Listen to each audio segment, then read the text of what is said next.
Hello, witchlings.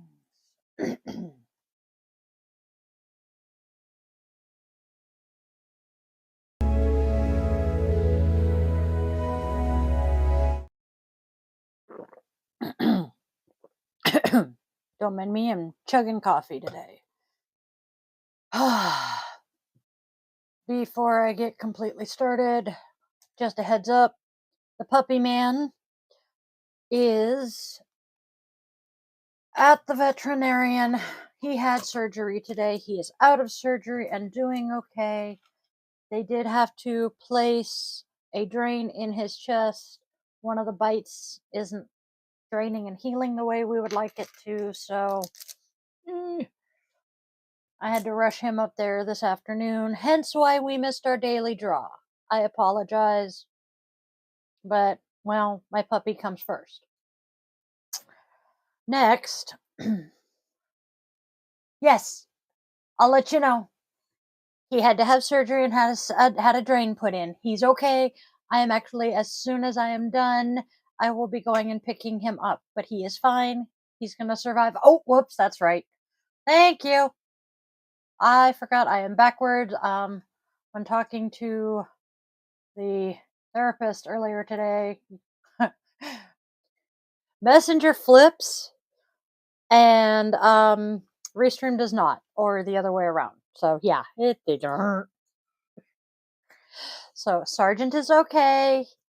He came out from under the anesthesia just fine. He's a happy puppy. They're letting him, wake up and kind of become more coherent, and then Mom will take Took and go receive him. Yeah, I know it is kind of funky hanging here. But let me see if I can.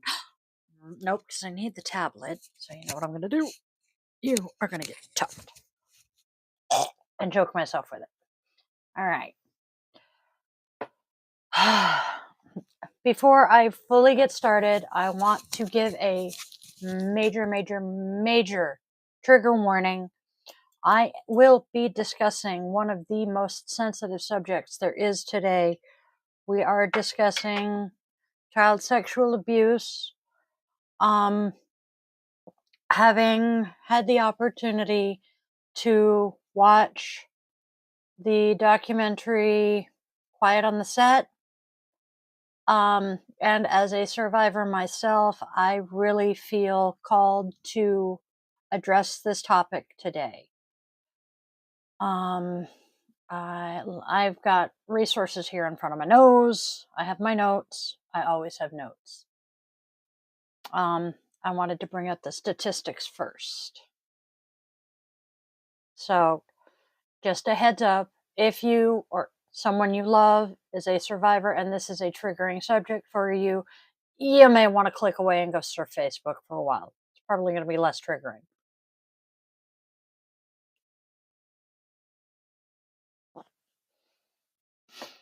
I am a survivor. That's the plan from here. I am being reminded to simply say CSA so that, the sensors and algorithms don't flag me for inappropriate content. So,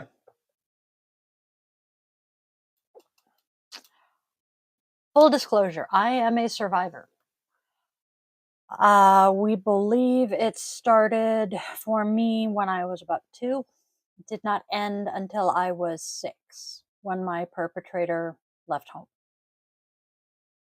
I have been diagnosed with complex PTSD. I have dissociative identity disorder. Neither of these can be faked. Neither of these can you easily convince a doctor to diagnose you with just because you want them. And to be honest, I don't know anybody who would just kind of want them, because they are not fun. So this is a topic very near and dear to my heart. And it's also incredibly hard to talk about. So we are going to start with some statistics, and I will remove the ginormous hearts from my eyes.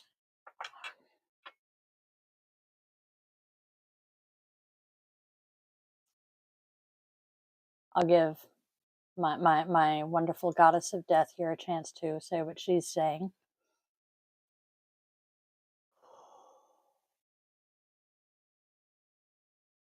Again, if this is a subject that is triggering for you, please keep yourself safe. I do not want to trigger anyone. I do not want anyone contemplating hurting themselves over something I have said that would devastate me.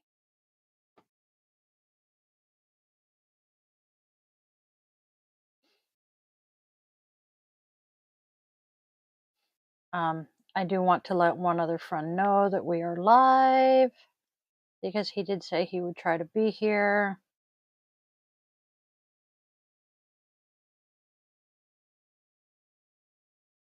Okay.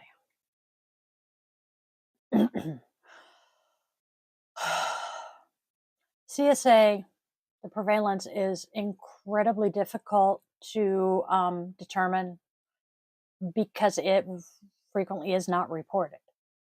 The incidence is far, far greater than reported. It's also not uniformly defined, so statistics can vary from state to state, province to province, county to county. Break it up into chunks, kiddo.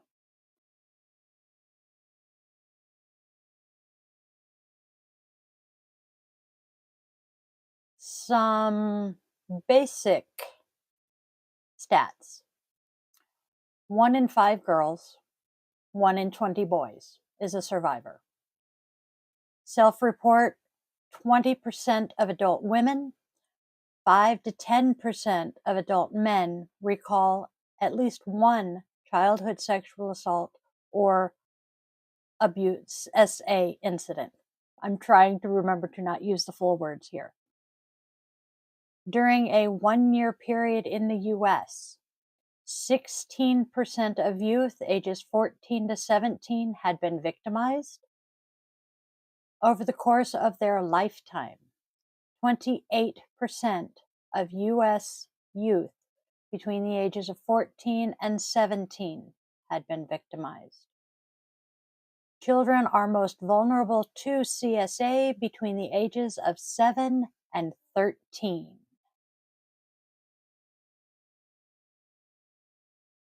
That's interesting.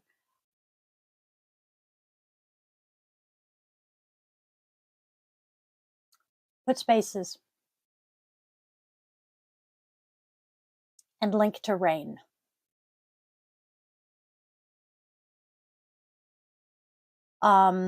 According to a 2003 National Institute of Justice report, 3 out of 4 adolescents who have been assaulted were victimized by someone they knew well.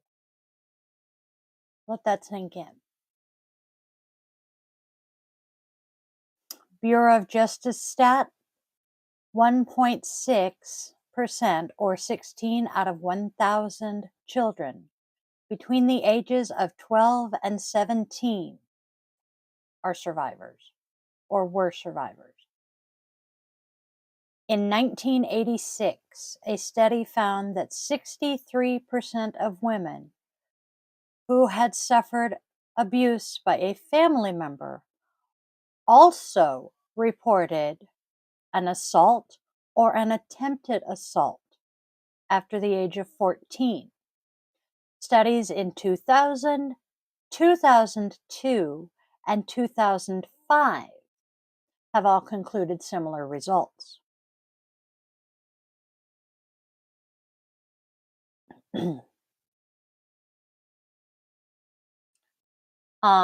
Children who had an experience of an assault or an attempted assault in their adolescent years were almost 14 times more likely to experience assault or an attempted assault in their first year of college.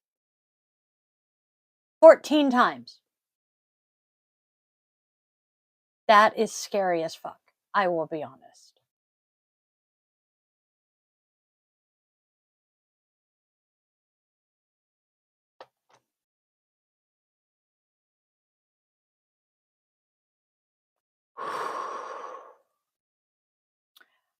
A child who is the victim of prolonged abuse,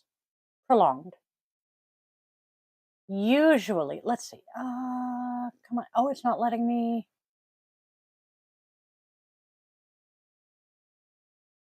Aha. Let's see if this works.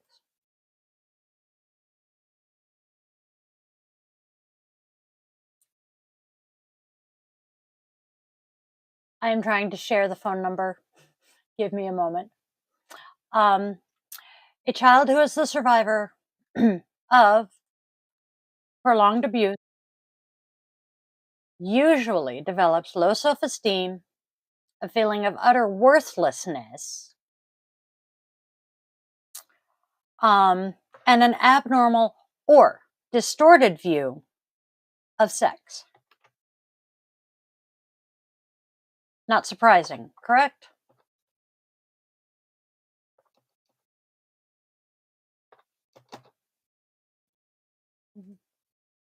There we go. Ah.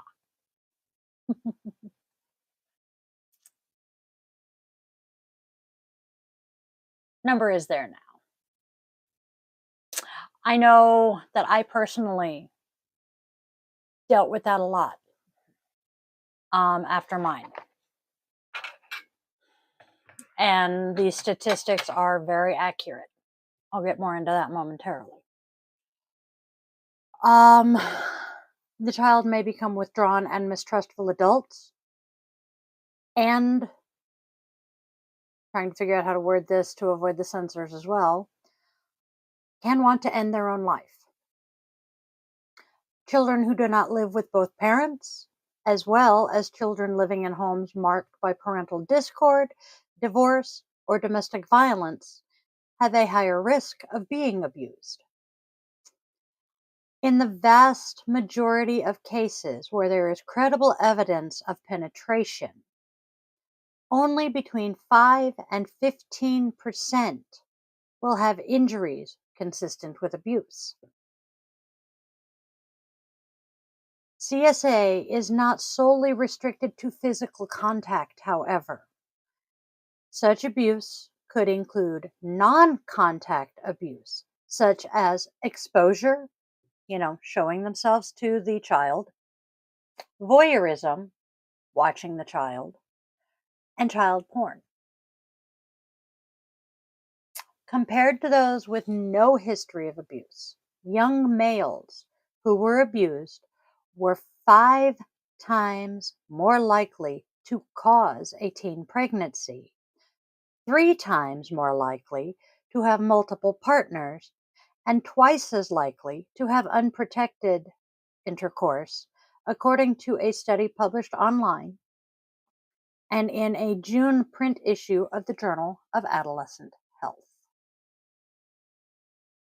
Those are some pretty scary statistics.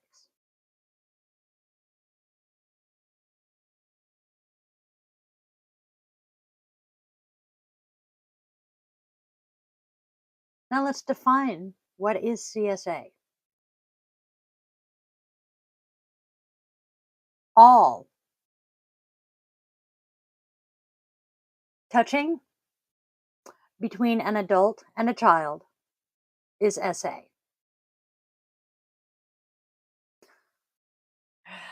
Thank you, love.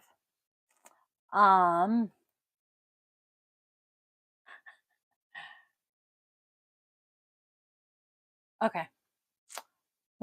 Give me a moment. Apparently I did not realize that I forget I'm broadcasting to multiple channels. So allow me a second to hit the other channels that I am broadcasting to so that I can, be intelligent here. Pause that so it doesn't start screaming at me. There you are, my friend. Da-da.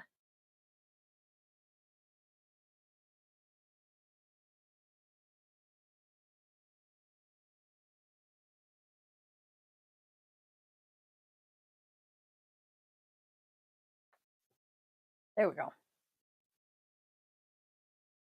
There we go. There is that. All right. Um, SA,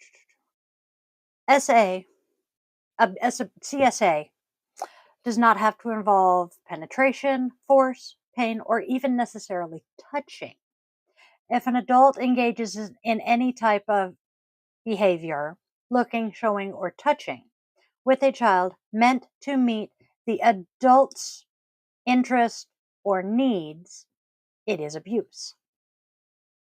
Some examples of non-contact includes an adult exposing themselves, showing pictures or movies, inappropriately peeking in while they are less than fully dressed, and self-pleasuring in front of a child.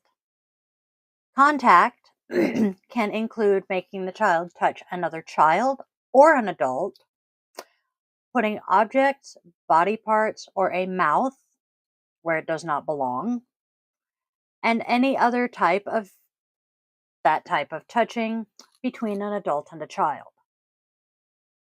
CSA also includes the manufacture, distribution, and viewing of, which is now referred to as CSA material. I like that better. This kind of touching between children can also be harmful or abusive when there is a significant age difference, usually defined as 3 or more years. In my case, it was 12 between the children. If the children are very different developmentally or size wise, or if it involves adult like behavior from an older to a younger child, which was the case in my case. And it is often a gradual process. Most often, CSA is a gradual process and not a single event. By learning the early warning signs and how to effectively step in and speak up, it can be stopped before it starts and a child is harmed. There are many, many sites where you can learn the signs and symptoms. Well, not symptoms, but you know what I mean.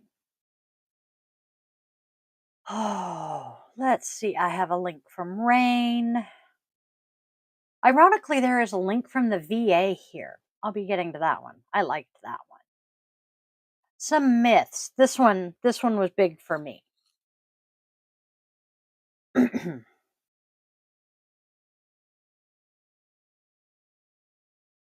So, the parents are at fault and they should protect their child better.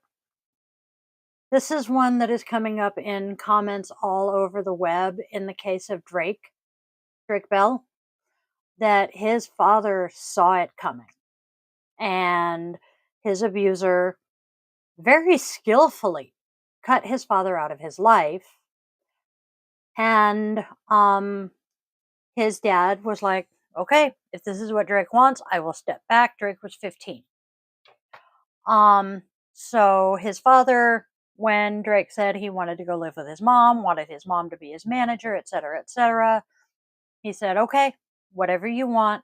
He did not want to detonate his relationship with his son. So he went to his ex-wife and said, this man is a threat to our son. I do not like the way he behaves towards our son. Do not ever leave them alone together. She did it anyway. So many people are going, she should have known. She should never have let it happen. Drake and his father both are saying no. He was a master manipulator. Let's not blame mom. So the fact behind this one is parents are often accused of not protecting their child. However, This attitude shifts blame and enables offenders to avoid responsibility for their actions. The offender is always the person who is responsible.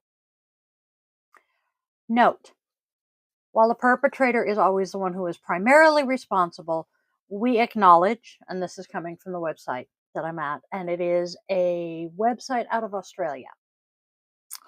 We acknowledge that adults who know about the abuse and do nothing to stop it or protect the child definitely have a level of responsibility. The next myth is the offenders are mostly strangers. 70 to 90% of the cases, the offender is someone the child knows and the family trusts. People who abuse their own children are not a danger to other children. CSA offenders rarely engage in a single offense. A person who offends against their own children may offend against other children. This one pisses me off that people actually think this way, but I know they do. Children invite the abuse by acting seductively. No child wants to be abused. Adults have power over children, and they must not manipulate and abuse this power. Incest and abuse only occur in poor families. This can occur in all kinds of families, rich, poor, big, small, well educated, or uneducated. Does not matter. Some children enjoy the attention they're getting from adults and it doesn't harm them. This is the biggest crock of bullshit I have ever read. It has many, many harmful effects on children, and survivors often require support regarding these. It can result in children experiencing fear, confusion, guilt, shame, and sadness. These feelings may occur for a variety of reasons. The child didn't say no or try to stop it, so the child is partly to blame. A common stress response is to freeze, and this may prevent a child from responding or saying no. Adult offenders are always to blame, as children are unable to consent.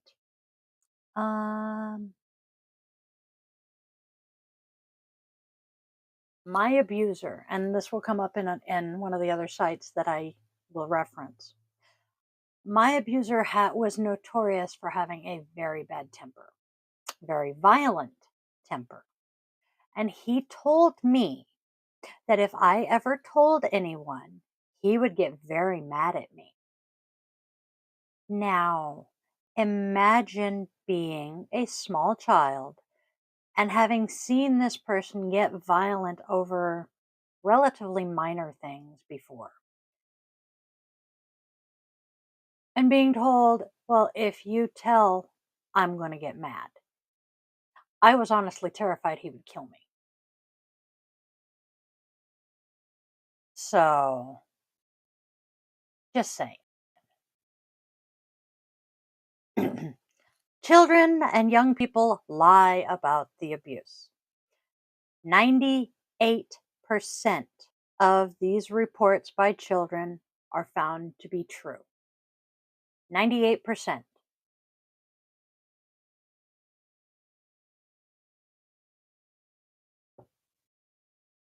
Children can misinterpret and wrongly accuse an adult of abuse. Children often disclose long after their abuse has started. The offender often uses behaviors such as accidental touching or tickling to defend their behavior and blame the child. A child's disclosure should always be acknowledged and taken seriously. Incest and CSA is quite acceptable in some cultures. There is zero evidence to support this. The cultural significance of this can vary between cultures, which is true. It's not harmful. It's the fuss that adults and CPS and legal authorities make that is the problem. In some cases, intervention can be distressing. However, this should never be used as an excuse by people to not speak out and to allow the abuse to continue. In surveys of survivors, most children described negative effects during the time they were being abused. And finally, this is where we go. If a child discloses the abuse and then retracts their statement, they're lying. Pressure is mounted on a child following disclosure. Consequences of disclosures can include family breakdown, parental distress, and other effects. Retracting their statement may be a child's attempt to return their situation to normal. They don't want the family to break up, or they're being told, because you told on Uncle Billy, mommy and daddy are now going to not be able to be part of the family anymore. This shit actually happens.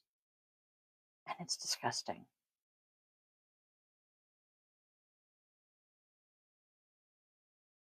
And finally, let's see. We'll go to the VA here. The link I am following from the VA is for PTSD because CSA is one of the leading causes of complex post-traumatic stress syndrome and PTSD.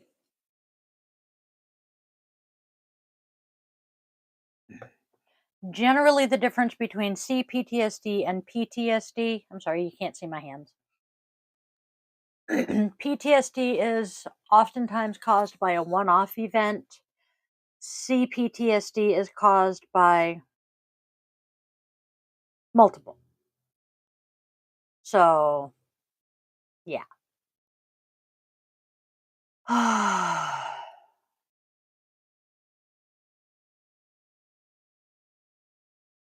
60% of perpetrators are non-relative acquaintances, such as a friend of the family, a babysitter, or a neighbor.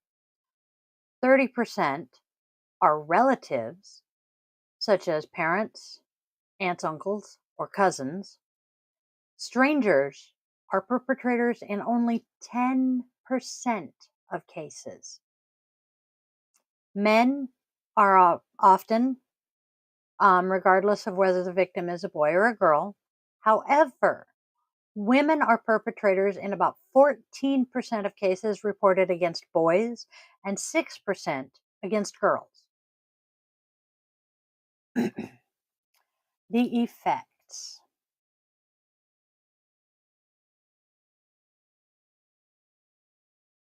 Some CSA survivors may show symptoms of PTSD, including agitated behavior, frightening dreams, and repetitive play in which aspects of the abuse are expressed. They might exhibit other fears and anxieties, or regress and begin things like bedwetting again or back to sucking their thumb. They may show inappropriate sexual behavior or seductiveness, or have difficulty maintaining appropriate boundaries with others.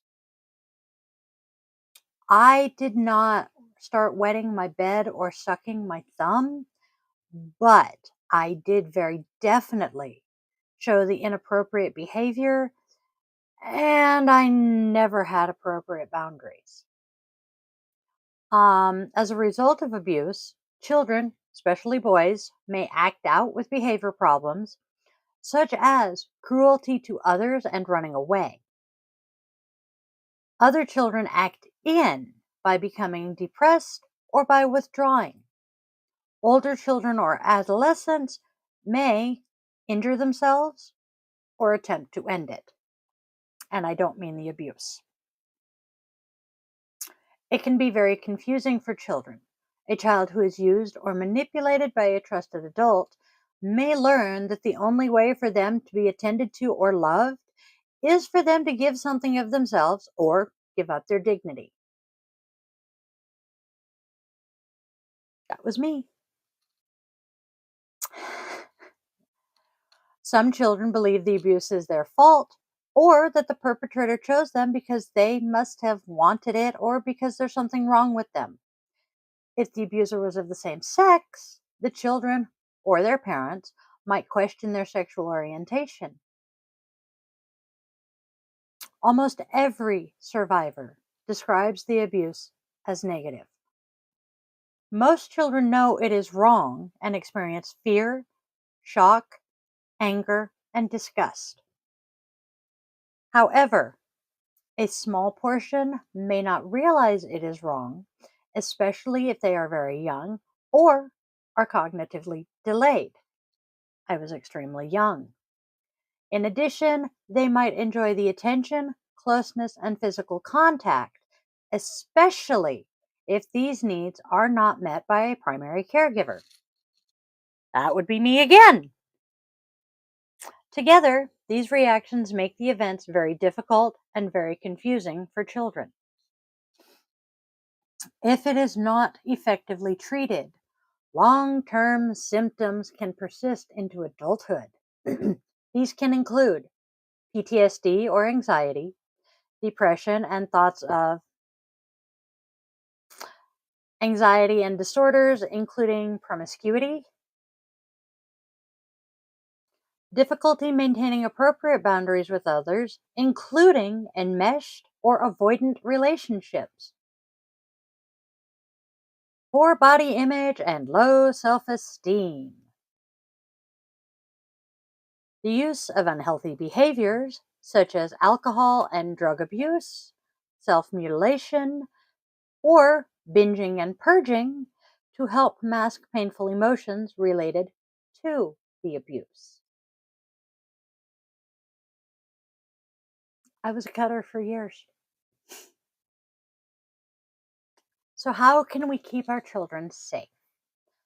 Talk to your children. This is the most important. Communicate with your children. Talk to them about the difference between safe and unsafe touching. Tell your child that if someone tries to touch their body in their private areas or they try to do things that make the child feel unsafe, they have every right to say no to the person and to tell you or another trusted adult about it right away.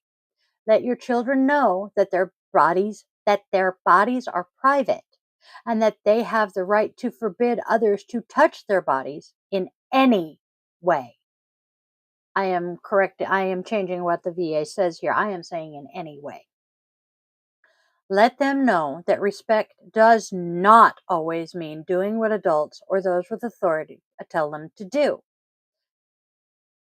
Let me repeat that. Teach your children that respect does not mean they have to blindly obey every adult. Do not tell them to do everything the babysitter, family member, or group leader tells them to do. Alert children that perpetrators may use the internet and monitor your young children's access to websites. Most importantly, provide a safe, caring environment so your children feel that they can talk to you about this. Along with this, do not ever force your children to hug or kiss anybody. I don't care if you get a guilt trip.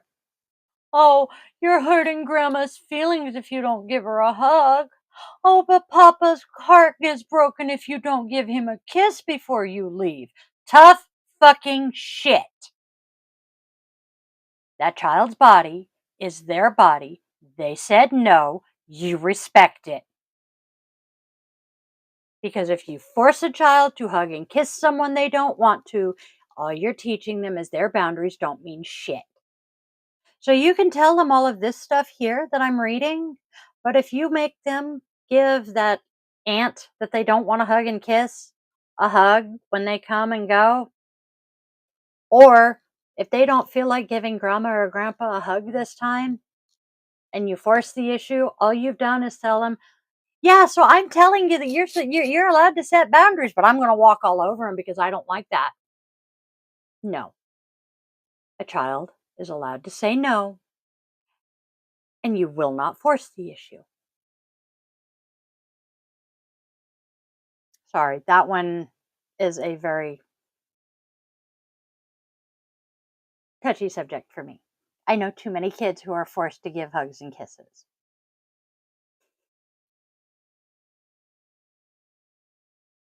Let's see. And then finally,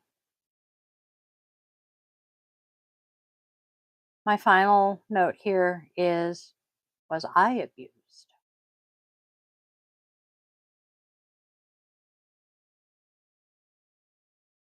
Here are some more signs of if your child or someone you know has been. Abnormal knowledge or behavior. I was 5 years old and would regularly rub myself raw. That was an abnormal behavior. Most kids don't generally start touching themselves like that until at least 10, 11, and they really don't do it to the point they're raw. Avoidance of physical contact. Attempting to run away. Bleeding or bruising of their genitals. Blood on their underwear or their underwear is torn. Changes in their hygiene, such as frequent bathing or they stop bathing. Frequent yeast infections.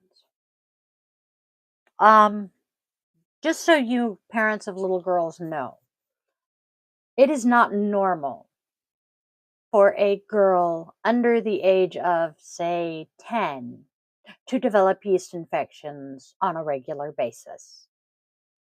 Pain or burning in the genital area, self harm, signs of depression, signs of PTSD, sudden phobias or fears, sudden trouble at school, ideation. I hope you know what I mean by that. Or one of the most obvious is trouble walking or sitting. A child may also start to be overly protective of their friends or siblings. This is known as taking on a caretaker role.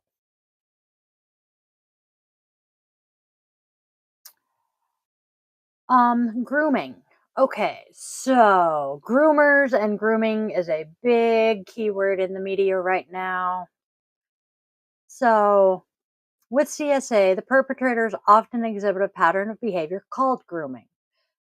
This is a strategy used to disarm victims and their families into trusting them, making it more difficult to detect them as an abusive POS. For instance, they will often take on a parental type role, sometimes even choosing professions that allow them to get close to children. Teachers, scout leaders, religious leaders, babysitters, um, yeah, daycare workers, that's the word I was looking for. They are likely to develop close relationships with the child and their family. They may also desensitize the child to touch or, touch them harmlessly multiple times before violating them. The offender will hide behind these and other tactics to assure that their transgressions are not revealed. Physical, they may have physical injuries and STIs. They have traumatic experiences have also been associated with an increased risk of chronic health conditions later in life, such as obesity, cancer, and heart disease. Um, Dissociation is a common mental defense or a psychological defense, hence why I have dissociative identity disorder. Because they are so emotionally painful, recollections of abuse are often buried deep. Difficulty recalling childhood memories may be an indicator of past exposure to trauma, such as this kind of abuse. The consequences of abuse can manifest in various ways. Abuse in childhood is also linked to higher rates of depression, PTSD, substance abuse, risky behaviors that may result in STIs or unplanned pregnancies. Um, Hypersexuality or addiction is also more likely to occur in survivors of abuse. In some people, food addiction or eating disorders such as anorexia and bulimia may also be triggered by the abuse. We all realize that the risk of taking your own life increases for someone who has experienced CSA. And re-victimization, the effect on relationships. Re-victimization is also likely for a survivor. For instance, women exposed to abuse as children are 2 to 13 times more likely to experience abuse again as adults.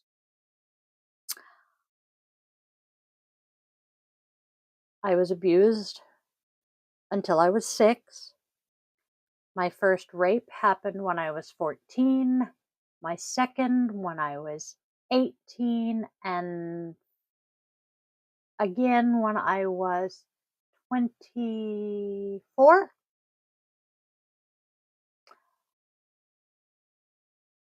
In addition, someone who was sexually abused as a child is 2 times more likely to experience domestic abuse by a future partner. Been there, done that too.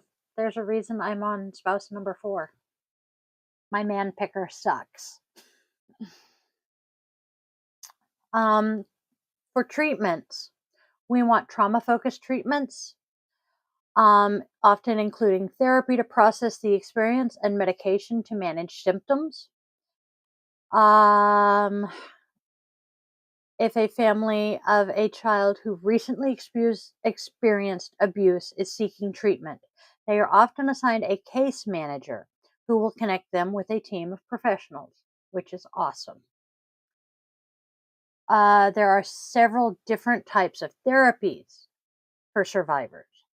Depending on whether you're an adult or a child, that you may be recommended for different types of therapy, different treatments.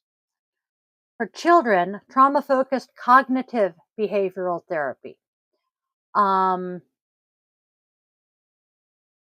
Let's see. Is a therapeutic approach specifically for children who are survivors of trauma. Excuse me.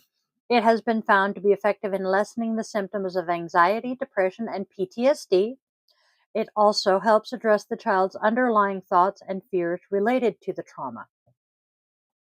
The child's parent or caregiver attending sessions with them, unless they are the perpetrator.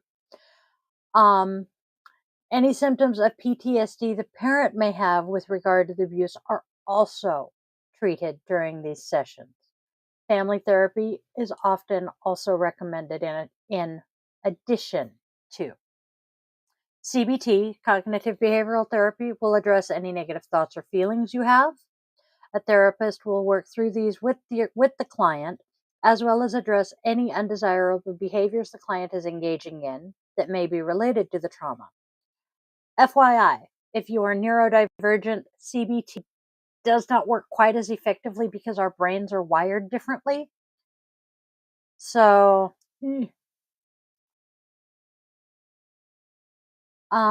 prolonged exposure therapy and cognitive processing therapy have the person relive the traumatic experience and form a new narrative. In this way, they regain power over their story. The aim is to be able to handle situations that may have previously triggered them, as well as reframe limiting beliefs such as "I am not safe" into a more positive outlook. EMDR, eye movement desensitization and reprocessing, is a more experimental therapy and has not been proven. Oh, really? Ha! This article must be older. EMDR is very, very, very common in treating trauma today, and it is very popular and very effective. You definitely an older article because it mentions SSRIs. SSRIs don't do shit. Um, to cope with CSA, engage in self care. Taking care of yourself is important, but especially so when you're dealing with trauma. Eating healthy, exercising, getting the rest you need helps regulate your nervous system. This is very important when you're dealing with trauma because it can help alleviate some of the symptoms of your anxiety and your depression. Also, when you are in a highly triggered state, try not to watch the news. And control your environment to the best of your ability to minimize triggers. And also, finally, don't pressure yourself. While a lot of people are sharing their stories, like me, you may not want to, and you don't have to. Nobody says you have to share your story. Just know that you're not alone. That is why we share our stories.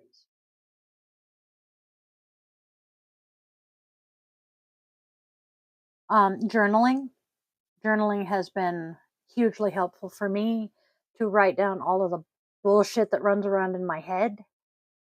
Um, Reach out.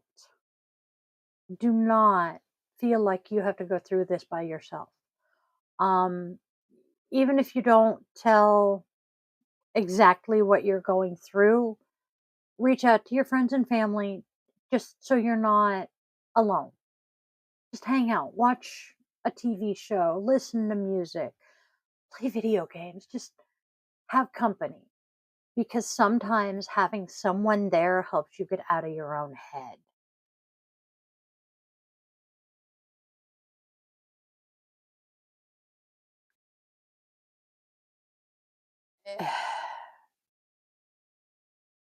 Dealing with my CSA has been difficult. And to be honest, the absolute worst part of it was when I finally got brave enough to tell my incubator that her firstborn child did that to me.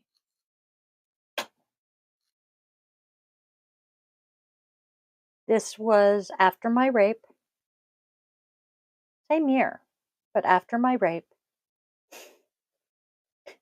She looked me in the face and said, "No, he didn't. You're just saying that because you want him to get in trouble."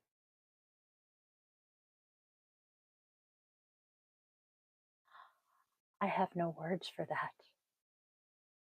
This is the same woman that when I told her I had been assaulted, she said I hadn't. And then she slapped me when I told her that I had, and I insisted that I had. So we all know she wasn't the best mother. That's why she's the incubator, not my mom. So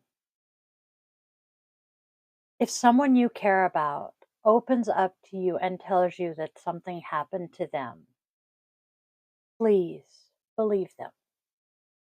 Don't say, "Oh, he wouldn't do that," or, "Oh, she's not that kind of person." No, no, no, no. Don't. I don't care what you think of the person they're telling you abused them. You believe them.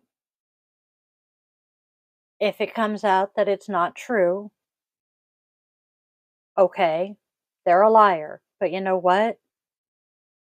At least you tried to be supportive. Because honestly, more often than not, it's the truth.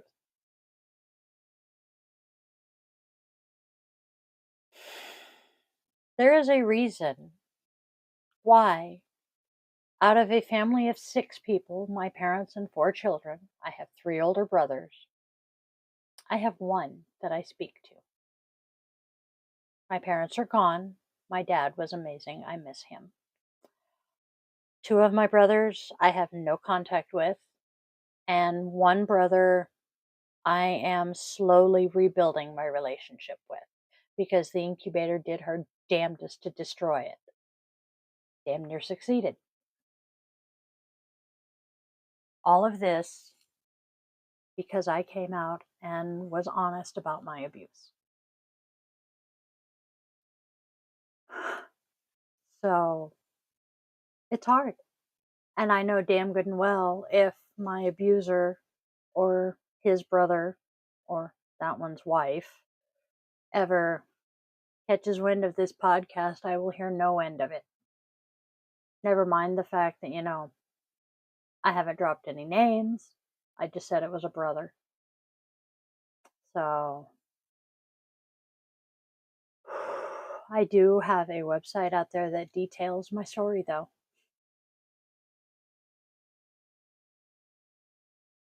Thank you guys for listening.